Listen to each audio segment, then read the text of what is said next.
What's happening, guys? Welcome back to my channel. This is my video on Just Cause. Remember to leave a like if you enjoyed, and I'll catch you at the end. Hope you guys enjoy. Peace.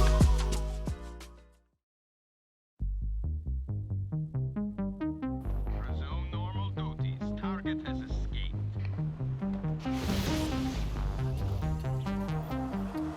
So I'll make a confession. Just Cause isn't dead like I made it out to be, but it was very much assumed to be, right up until June of this year, when CEO of Square Enix, Yosuke Matsuda, confirmed that a new entry in the series was in development. The problem is that we have no idea what stage of development this game is at, or when we can expect it to release. After the recent $300 million sale of Square Enix IP to Embracer Group, it wasn't entirely clear if the Just Cause IP was still in Square Enix's hands, hence Matsuda's update. After the last two games, however, this may not be an entirely good thing.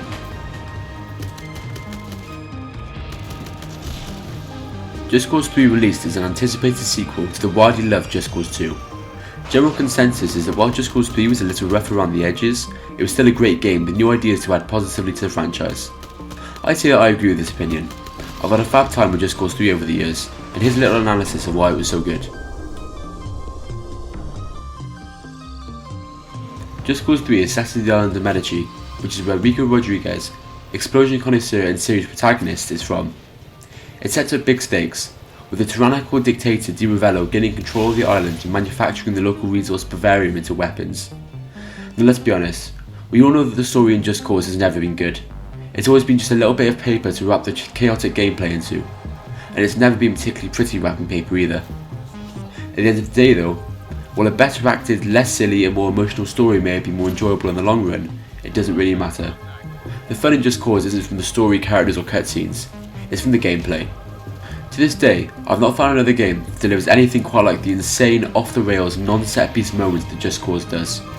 You make your own fun in these games, and Just Cause 3 gives you every single tool you'd ever want or need to do it.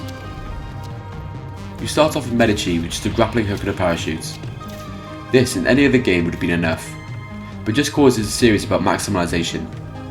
You're soon given a wingsuit, bombs that stick to any surface and are manually detonated, and the ability to drop in whichever cars, planes, helicopters or guns that you've unlocked.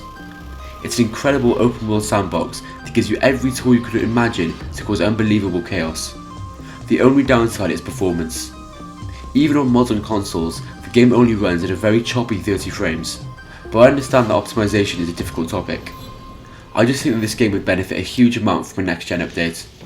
On release, Just Cause 3 was notorious for poor performance, but as it ages, the thing that we'll remember most about it is just how enjoyable every second of it was, from the wingsuiting to the vehicle hijacking to just how damn fun the whole game is.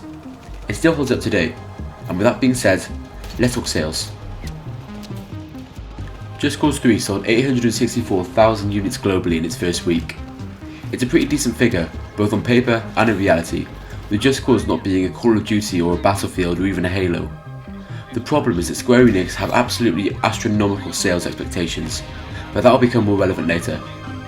At that point, all seems to be going fairly smoothly for the Just Cause franchise, and Just Cause 4 was announced in June 2018. Expectations for Just Cause 4 were huge, as it had to both improve on what Just Cause 3 did, but also expand the series in meaningful ways. This looked like a nightmare task before the game was even released, as Just Cause 3 had already provided so much in that regard. So, did Square Enix manage to rock the boat just enough to build on the foundations of the series, as well as provide a smoother, less buggy release on consoles? The answer to that question is, no. Definitely not. Just Cause 4 was released on December the 4th, 2018, just 3 years and 3 days after Just Cause 3. To state the obvious, 3 years is not a lot of time in game development, especially for a game as massive as Just Cause. This much was clear to nearly everyone that bought Just Cause 4.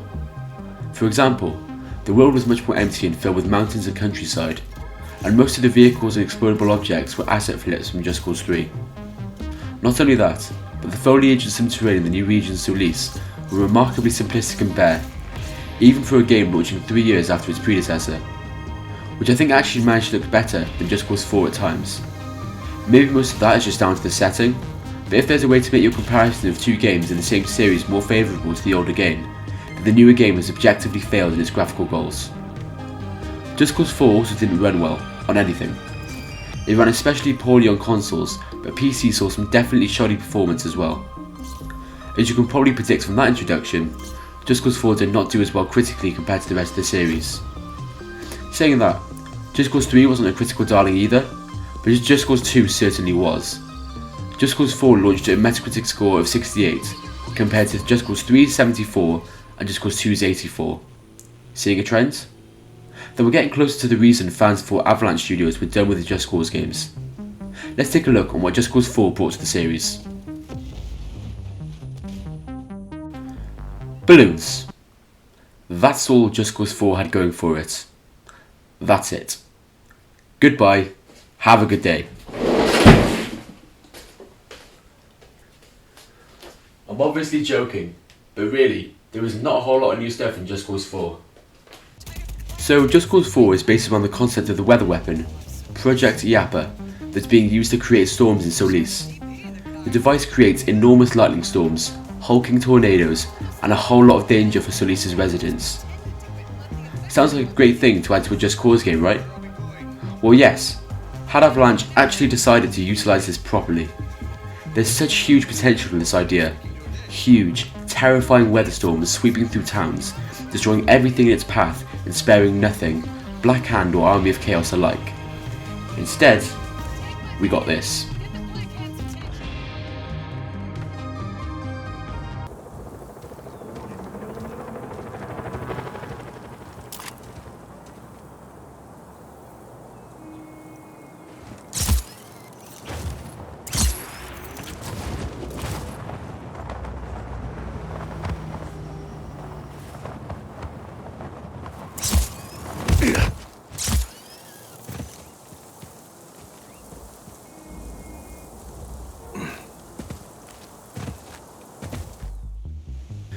Sure, it looked cool, but it would have looked even better if I were able to reach it before Just Cause 7 came out. Granted, when you are able to engage them, the tornadoes and lightning storms are very, very cool, but they're just not frequent enough. Anyway, besides the storms, you've got a customizable grappling hook this time, which is genuinely a welcome change. And then there's the balloons. I really wasn't joking about the balloons. They're just as dumb, gimmicky and situational as they sound. But I'll admit that it never stops being funny seeing a Black Hand agent go flying 50 meters into the air and landing on a car, blowing it up. In the end, Just Cause 4 just didn't add enough for it to appeal to gamers that were still able to enjoy Just Cause 3, which had a much better map, at least in my opinion, and more classic Just Cause gameplay. The one notable change it did make hurts the series a hell of a lot more than it helps it, and that's the Army of Chaos line advancement system. In concept, seeing your army slowly advance over a map as you conquer it sounds cool. In reality, however, it's a hell of a lot less interesting to click on a map than it is to actually go to the bases and level them yourself, as a one-man army, leaving a smoking pile of debris behind. It's no longer necessary in Just Cause 4 to destroy everything red painted that you see. It's just an option, which makes the destroying part somehow a lot less fun. I didn't enjoy this feature of Just Cause 4 at all, and neither did other players. This, as you can imagine, was reflected in the sales figures, and the real reason that it was assumed that Just Cause 4 was the last we'd see of Rico Rodriguez. The exact sales figures of Just Cause 4 were never released to the public. It's a pretty good indication of how the game sold, however, that the game sold 72,000 copies on Steam and 16,000 copies on the PS4. Compared to Just Cause 3's over 8 to 100,000 units, it doesn't even hold a candle. Just Cause 4 apparently sold so badly that it didn't even succeed to recoup its production costs, and Square Enix pronounced it a major sales disappointment. It was later given away for free, both from the Epic Games Store and Xbox Game Pass. That's the reason, in my opinion anyway, that the future of Just Cause was so uncertain. Game quality never matters as much to huge corporations like these as much as sales, and the massive fandom behind the other 3 Just Cause releases wouldn't have mattered after the poor sales of Just Cause 4. Let's get to the very recent announcement about the future of Just Cause and when I think it could be released.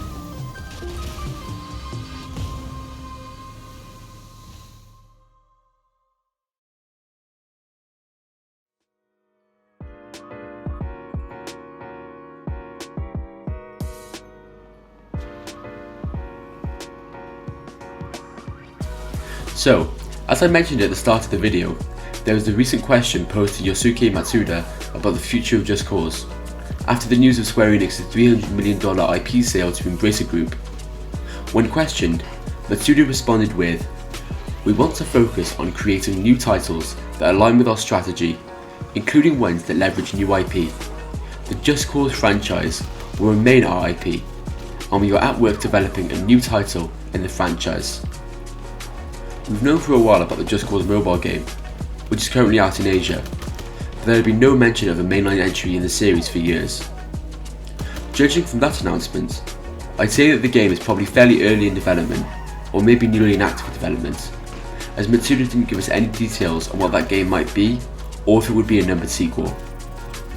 Notice the usage of the word title. That doesn't necessarily mean a new entry, so a remake is still part of the conversation. If Square were to remake a Just Cause game, I think Just Cause 2 would be easy pickings, as that game is nearly universally praised. It's still my Just Cause game with the most playtime. However, I think what's more likely is a 5th numbered entry in the franchise, a swan song for Rico Rodriguez and a proper closing of the door on all the old characters. I think that gives the opportunity not only for an emotional story, but also a restart to the series at some time in the future. That would be my take on it anyway. Let me know what you think down in the comments below. So that's all we know for the moment, but it's good to know that the Just Cause franchise is very much alive. I'll be back to talk more about this further down the road when we have more details, but for now, that's all I've got. Catch you later, guys.